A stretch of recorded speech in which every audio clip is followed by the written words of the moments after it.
నమస్తే. Welcome to Suman TV. Frozen shoulder అంటే మన భుజాలు బిగుసుకుపోవటం అనేది జరుగుతూ ఉంటుంది. ఎందుకు ఈ కండిషన్ వస్తూ ఉంటుంది? ఎక్కువగా డయాబెటిస్ ఉండే వాళ్ళు కంప్లైంట్ చేస్తూ ఉంటారు ఫ్రోజన్ షోల్డర్ గురించి. అసలు ఇంకా ఎవరికి వచ్చే అవకాశం ఉంటుంది? ఈ పర్టికులర్‌గా ఈ చలికాలంలో అలాంటి పేషెంట్స్ ఎటువంటి కేర్ తీసుకోవాల్సిన అవసరం ఉంటుంది? దీనికి ట్రీట్మెంట్‌కి సంబంధించిన విషయాలు తెలియజేసేందుకు మనతో పాటు ఉన్నారు. ఆర్థోపెడిక్ సర్జన్ డాక్టర్ జగన్మోహన్ గారు from care hospital Gachibowli. Hello sir. నమస్తే మేడం. సార్, ఫ్రోజన్ షోల్డర్ అసలు అంటే ఏంటో వివరంగా తెలియజేస్తారా? ఫ్రోజన్ షోల్డర్ అంటే నేమ్ లోనే ఉంది. ఫ్రోజన్ అంటే ఏంటి? కుంచుకుపోవడం. భుజము కుంచుకుపోతుంది. ఫ్రోజన్ షోల్డర్ అంటే దీంట్లో ఎలా ఉంటుంది అంటే లక్షణాలు పెయిన్ ఉంటుంది, రిస్ట్రిక్షన్ ఆఫ్ మూమెంట్ ఉంటుంది. అంటే ఏంటి? వాళ్ళకి స్టిఫ్నెస్ అంటాం. పెయిన్ బాగా వస్తుంది. ఎస్పెషల్లీ నైట్ టైం పెయిన్ ఎక్కువ ఉంటుంది. అటు సైడ్ తిరిగి పడుకోలేరు. ఫర్ ఎగ్జాంపుల్ రైట్ షోల్డర్ ఉంటే రైట్ సైడ్ నేను తిరిగి పడుకోలేము. మూమెంట్స్ తగ్గుతాయి. మూమెంట్స్ అంటే ఏంటి?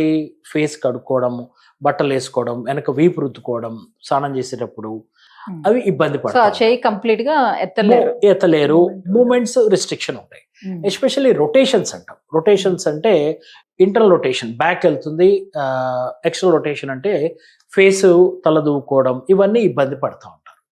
కింది వరకు షోల్డర్ కింది వరకు పర్వాలేదు, షోల్డర్ పై వరకు చేయడం చాలా ఇబ్బంది పడతా ఉంటారు.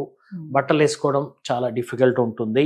అంటే ఈ షోల్డర్ దగ్గర ఉన్న కీలు కంప్లీట్ గా ఫ్రీజ్ అయిపోతుంది. అంటే ఏంటంటే shoulder joint is a ball and socket joint. Ball socket లో ఉన్నటువంటి క్యాప్సుల్ అంటాం దాన్ని, తొడుగు. క్యాప్సుల్ ఏమవుతుందంటే థిక్ అయిపోతూ ఉంటుంది. Thick and shrunken. బాగా థిక్ అయిపోయి ష్రంకన్ అయిపోయి అది మూమెంట్ చేయకుండా మూమెంట్ చేయకుండా అడ్డు తగులుతూ ఉంటుంది ఈ ఫ్రోజన్ షోల్డర్ లో. మెయిన్ లక్షణాలు ఏంటంటే ఇప్పుడు లక్షణాల్లో పెయిన్ ఎక్కువగానే కనిపిస్తుంది. మూమెంట్స్ అనేది మనకి అసలు ఎక్కువగా ఉండవు. సో ఇవి మాత్రమే ఉంటాయి. ఇంకేమైనా లక్షణాలు వాళ్ళకి అంటే స్వెల్లింగ్? పెద్దగా స్వెల్లింగ్ అయితే ఉండదు. వాళ్ళు ఏమని కంప్లైంట్ చేస్తారు మోస్ట్లీ అంటే, మాకు భుజం నొప్పి ఉంది, నాకు మూమెంట్స్ చేయలేకపోతున్నాము, అంటే స్టిఫ్ అయిపోతుంది, నేను ఏ పనులు చేసుకోలేకపోతున్నాను. ఒకవేళ బలవంతంగా ఆ చేయిని లేపడానికి ట్రై చేస్తే ఏమవుతుంది అంటే పెయిన్ ఉంటుంది, బాగా సివియర్ పెయిన్ వస్తుంది. ట్రై టు మూవ్ అన్నప్పుడు ట్రై చేస్తే పెయిన్ ఉంటుంది. యూజువల్గా ఏమవుతుందంటే ఫస్ట్ పెయిన్ స్టార్ట్ అవుతుంది. పెయిన్ స్టార్ట్ అవ్వడం వల్ల వారు మూవ్ చేయరు. పేషెంట్స్ మూవ్ చేయకుండా అలాగే పెట్టుకుంటారు. అలాగే పెట్టుకోవడంతో ఆ కండరాలు, ఆ మజిల్స్, ఆ క్యాప్సులు, తొడుగులు అన్నీ ష్రింక్ అయిపోతూ ఉంటాయి. ష్రింక్ అయిపోయి షార్ట్ అవుతుంది ఆల్ మజిల్స్ అన్ని. మనం మూమెంట్ చేయాలని ట్రై చేసినా కూడా ఆ షార్ట్నెస్ వల్ల పెయిన్ ఎక్కువ వస్తుంది. పెయిన్ వల్ల ఇంకా పేషెంట్ చేయరు. It is a vicious circle. Pain వల్ల స్టిఫ్నెస్ వస్తుంది, స్టిఫ్నెస్ వల్ల పెయిన్ వస్తుంది. అది it's a vicious circle. Okay. So ఎలా డయాగ్నోస్ చేసుకోవాలి సార్? యూజువల్గా ఏంటంటే ఇది డాక్టర్ గారి దగ్గర వెళ్ళి కలవాలి. క్వాలిఫైడ్ ఆర్థోపెడిక్ సర్జన్ని కలిస్తే ఆర్థోపెడిక్ సర్జన్ కేర్ఫుల్గా హిస్టరీ అంటే ఏమైంది, ఎలా ఉంది హిస్టరీ తీసుకుంటారు. ఫిజికల్ ఎగ్జామినేషన్ అంటే ఎగ్జామిన్ చేసి వాళ్ళు డయాగ్నోస్ చేస్తారు. ఎగ్జామినేషన్ ఏంటంటే షోల్డర్ ఎగ్జామిన్ చేస్తారు. మూమెంట్స్ ఎలా ఉన్నాయి, యాక్టివ్ మూమెంట్స్ ఎలా ఉన్నాయి, ప్యాసివ్ మూమెంట్స్. యాక్టివ్ మూమెంట్స్ అంటే పేషెంట్ చేసేది, ప్యాసివ్ అంటే సర్జన్ కానీ డాక్టర్ చేసేదాన్ని ప్యాసివ్ మూమెంట్స్ అంటాం. యాక్టివ్ మూమెంట్స్ ఎంతవరకు వస్తున్నాయి, ప్యాసివ్ మూమెంట్స్ ఎంతవరకు వస్తున్నాయి అనేది ఒకటి చెక్ చేస్తారు. తర్వాత కొన్ని ఎక్స్రే తీసుకుంటారు. యూజువల్గా ఎక్స్రేలో it's usually clinical diagnose by examine చేసి మనం చెప్పచ్చు అది ఫ్రోజన్ షోల్డరా కాదా అని. మెయిన్గా ఎక్స్టర్నల్ రొటేషన్ అంటాం. ఈ rotations external rotation and internal rotations are restrict ఉంటాయి. అవి ప్లస్ ఎక్స్రే ఒకటి తీసుకుంటాం. అవసరమైతే ఫర్దర్ ఇన్వెస్టిగేషన్స్, ఎంఆర్ఐ లాంటి డయాగ్నోసిస్, ఎంఆర్ఐ లాంటి టెస్ట్లు అడుగుతారు. యూజువల్గా అవసరం ఉండదు, కానీ ఒక్కోసారి వేరే ప్రాబ్లం ఉంటే ఎంఆర్ఐ కూడా చేయిస్తాం. ఓకే. సో ఎక్కువగా డయాబెటీస్ ఉండే వాళ్ళలోని ఫ్రోజన్ షోల్డర్ ఎందుకని చూస్తాం? ఎస్, ఎక్కువగా ఫ్రోజన్ షోల్డర్ అనేది డయాబెటిక్ పేషెంట్స్లో వస్తుంది.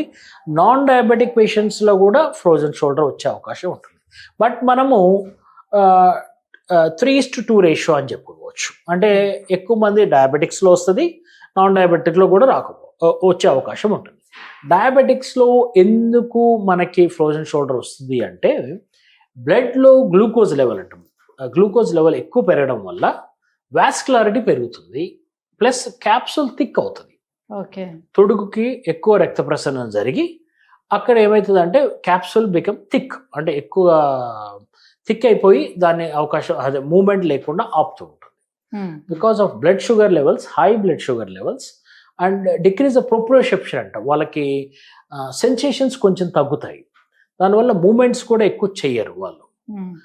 ప్లస్ ఏదైనా దెబ్బ తగిలింది అనుకోండి ఇమ్మీడియట్గా వాళ్ళకి తెలియదు. మామూలుగా మనకి ఏదైనా చర్మం పైన సెన్సేషన్స్ ఉంటాయి, ఏదైనా మనం ఇలా గిచ్చితే వెంటనే మనకు తెలుస్తుంది. షుగర్ పేషెంట్స్లో కొంచెం తగ్గుతాయి, అవి సెన్సేషన్స్ తగ్గుతాయి, అందువల్ల వాళ్ళు మూమెంట్ కూడా చేయరు, అందువల్ల ఈ స్టిఫ్నెస్ కూడా పెరుగుతూ ఉంటుంది. సో ఒకటి రక్త ప్రసరణ ఎక్కువ ఉంటుంది, గ్లూకోజ్ లెవెల్స్ ఎక్కువ అవడం వల్ల క్యాప్సూల్ థిక్ అయిపోతాయి, ఏదైనా దెబ్బ తగిలినా కూడా వాళ్ళు ఇమీడియట్గా రికగ్నైజ్ చేయలేరు, అందువల్ల ఇంకా స్టిఫ్నెస్ పెరిగే అవకాశం ఉంటుంది. ఓకే, సో ట్రీట్మెంట్ విషయానికి వస్తే ఎలాంటి ట్రీట్మెంట్ ఇస్తారు? కేవలం మెడికేషన్ మాత్రమే ఉంటుందా, అదర్ ట్రీట్మెంట్స్ ఇంకేమైనా ఉంటాయి? యూజువల్గా ఏంటంటే అమ్మా, ఫ్రోజన్ షోల్డర్కి మనము ఫస్ట్ అది ఫ్రోజన్ షోల్డరా కాదా అని డయాగ్నోస్ చేస్తారు.